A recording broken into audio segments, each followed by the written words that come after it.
L'homme est devenu adulte. Il aspire à plus de liberté.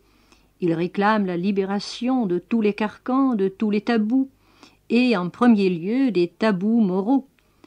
Ne croyez-vous pas qu'à une nouvelle époque, il faudrait une nouvelle morale, qu'à l'homme moderne, une morale moyenâgeuse ne saurait convenir? Il n'y a rien de nouveau dans cette prétendue nouvelle morale que l'on réclame à corps et à cri de nos jours.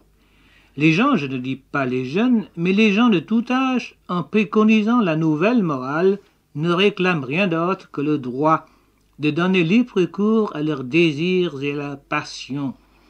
Il n'y a rien de nouveau sous le soleil. La Bible, le plus ancien livre du monde, condamne déjà dans des termes sévères les licences effrénées par lesquelles les hommes se livrent à leurs infâmes passions. Lisez. Ils sont inexcusables, puisqu'ayant connu Dieu, ils ne l'ont point glorifié comme Dieu, et ils ne lui ont point rendu grâce, mais ils se sont égarés dans leurs pensées, et leur cœur sans intelligence a été plongé dans les ténèbres. C'est pourquoi Dieu les a livrés à l'impureté selon les convoitises de leur cœur, en sorte qu'ils déshonorent eux-mêmes leur propre corps. La Bible est un livre réaliste. Elle dépeint l'homme tel qu'il est, sans phare ni masque, et n'a pas peur d'appeler le mal par son nom. Elle est actuelle aussi.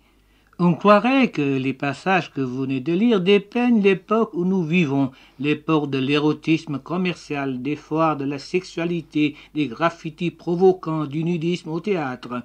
Pourtant, ces versets sont écrits par l'apôtre Paul il y a environ 1900 ans. L'homme n'a pas changé.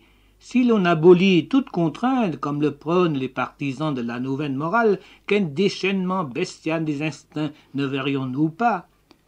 Je me demande quand même si les chrétiens ne sont pas des gens à l'esprit quelque peu bornés. La vertu s'abritait naguère sous des préceptes étroits et des tabous rétrogrades. Au XVIIe siècle, en France, les gens soupçonnés de libertinage risquaient le bûcher. Au XIXe siècle encore, on considérait tout ce qui avait trait à la sexualité comme répréhensible et sale. De nos jours, on tombe dans l'autre extrême. La sexualité s'étale sur la place publique, dans les livres, les films, la photo, le spectacle. La sexualité, en elle-même normale et saine, devient une obsession érotique maladive. Chaque époque, chaque peuple a sa propre conception de la moralité. La Bible n'est pas un livre de morale, elle est au-delà et au-dessus des idées humaines sur la morale ou sur d'autres sujets. La Bible enseigne que le corps ne nous appartient pas et nous ne pouvons pas en abuser pour des plaisirs égoïstes. Le corps doit être le temple de Dieu, consacré à son service.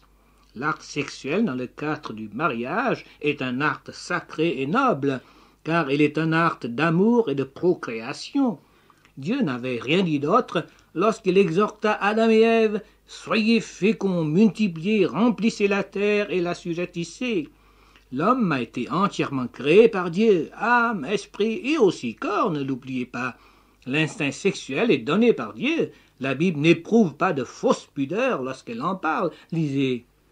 Pour éviter l'impudicité, que chacun ait sa femme et que chaque femme ait son mari, que le mari rende à sa femme ce qu'il lui doit et que la femme agisse de même envers son mari. La femme n'a pas autorité sur son propre corps, mais c'est le mari. Et pareillement, le mari n'a pas autorité sur son propre corps, mais c'est la femme. Ne vous privez point l'un de l'autre, si ce n'est d'un commun accord pour un temps, afin de vaquer à la prière.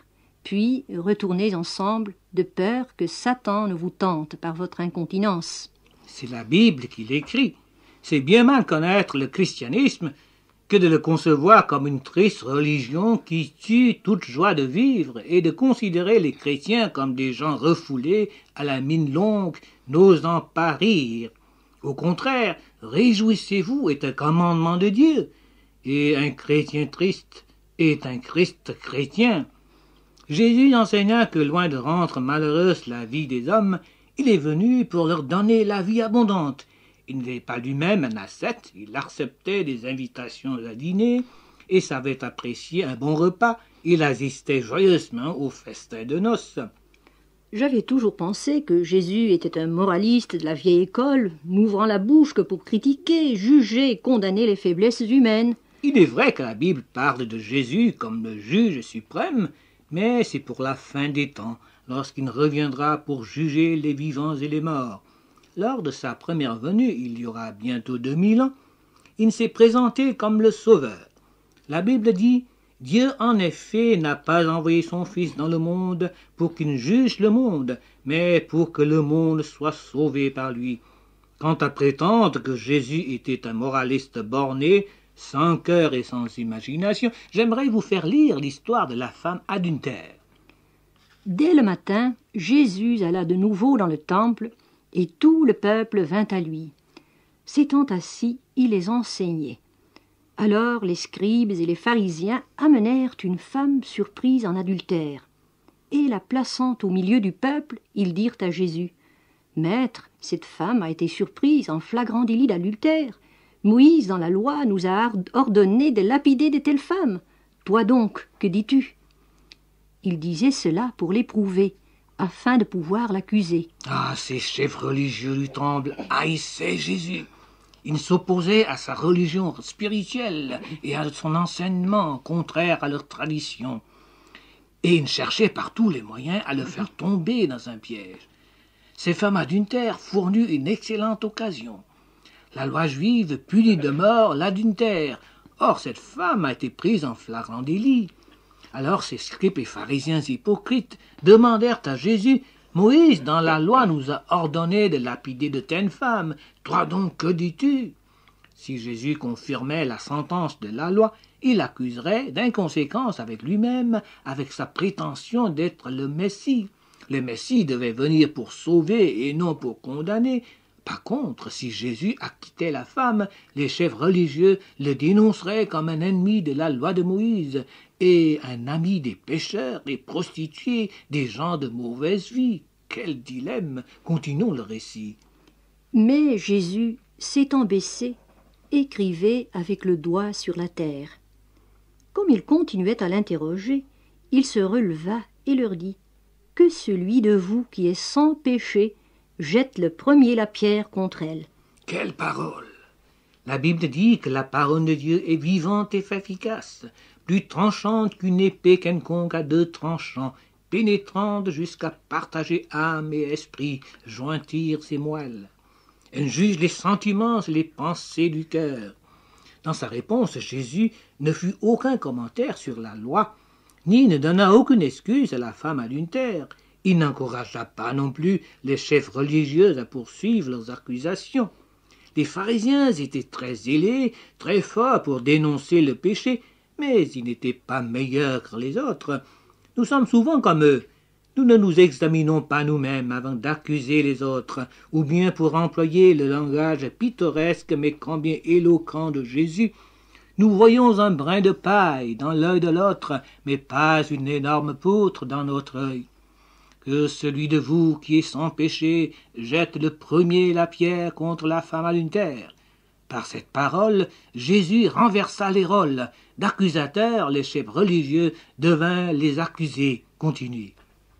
Quand ils entendirent cela, accusés par leur conscience, ils se retirèrent un à un, depuis les plus âgés jusqu'au dernier.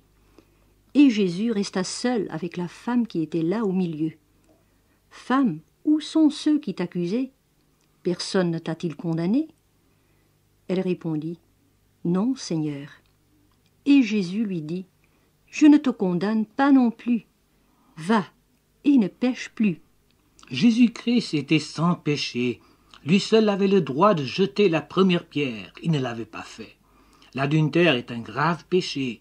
Jésus haïssait le péché, mais il avait de la compassion pour les pécheurs, les pécheresses. Non seulement il voulait amener à la repentance la femme adultère, en lui montrant sa miséricorde, mais aussi ses accusateurs, en leur montrant leurs péchés. Eux voulaient lui tendre un piège.